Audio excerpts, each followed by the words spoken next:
स्वामी की स्वामी खीमदाजी महाराज की रोहिदास जी महाराज कहते हैं हे गुरासा सात संगत मोहि दीजियो। जाओ सात संगत में क्या गुणा की प्राप्ति होती है कि साध संगत में सत्य बुद्धि प्राप्त होती है। क्यों कि जहां सात संगत होती है वहां सत्य वचन उच्चारण होते हैं और सत्य वचन को ग्रहण करने से हर इंसान में सत्य बुद्धि प्रकट होती है। और सत्य बुद्धि का काम क्या होता है कि सत्य बुद्धि का काम शुभ कार्य करना, कोई भी अशुभ कार्य होवे नहीं मेरे से। ये वास्ते रोहिलदास जी कहे, हे गुरुदेव मन सदाई सबकी संगत दीजियो, जिसे मेरे बीच में कभी कुमति पैदा न हो, जिसे में कोई अशुभ कार्य हो जावे मेरे से, बड़ी भाई भूल हो जावे, ऐसी नहीं। ये वास्ते में सदा जागृत कहाँ रहूं कि सत्संग मिलती रहे, संतों का संग मिलता रहे, तो मेरे बीच में कई प्रकार की बीच में भूला आती रहे तो वो भूल नष्ट होती रहे और मेरे में जागृति होती रहे। साध संगत सुख फेर, साध संगत के फल और साध संगत के लाभ के वास्ते साध संगत सुख ब्रह्मा चावे बड़ा नारद मुनि ज्ञानी, यानी सत्संग के वास्ते बड़े बड़े ऋषि और मुनि महात्माओं ने कहा है कि जितना सुख और जितना आनंद और सर्व दुखों को हरने वाली और कोई शक्ति संसार में नहीं है जो सर्व दुखों को नष्ट कर सकते हैं। सर्व दुखों को नष्ट और सर्व रोगों को नष्ट करने वाली संसार में ये सत्य संग है, जिससे सत्य के संग से पाप का नाश हो जाता है। जैसे प्रकाश होते ही अंधेरे खत्म हो जाते हैं, यहां से सत्य से जाकर के रोज जीव जुटते ही पापों का नाश हो जाता है।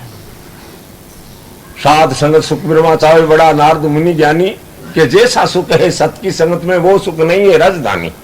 अगर ये राजधानी में वो सुख होता तो क्यों इन रस काज भयानुरूप जोगीर तजदिया भोग विलासा, यानी राजपाट करते हुए सर्व सुख भोगते हुए सर्व भोग दुनिया में होते पदार्थ, वे सारे पदार्थ भोगते हुए उनको मिथ्या मान करके और रात छोड़ दियो क्या वास्ते, ई रस के वास्ते। राम रस मीठो है भाई, पिया अमर हो जाए राम रस मीठो है भाई।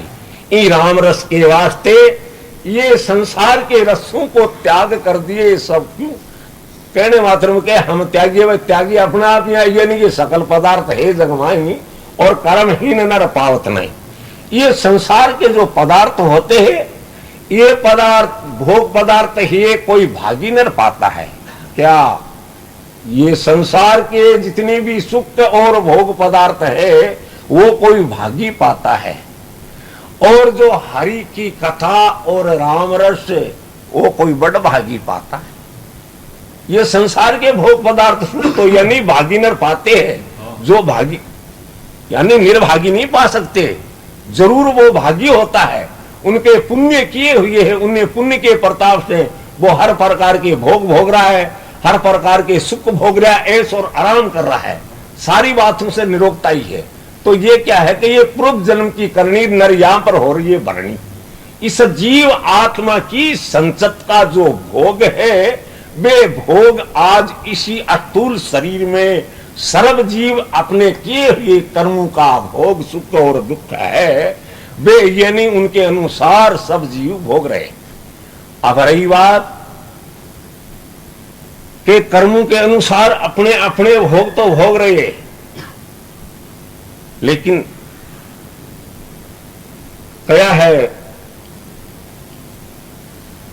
आनंद रूप सदा मन भावेर सदा आनंद में झूलूं, ऐसी दया करो गुरुदाता मैं आपको नाम नहीं भूलूं।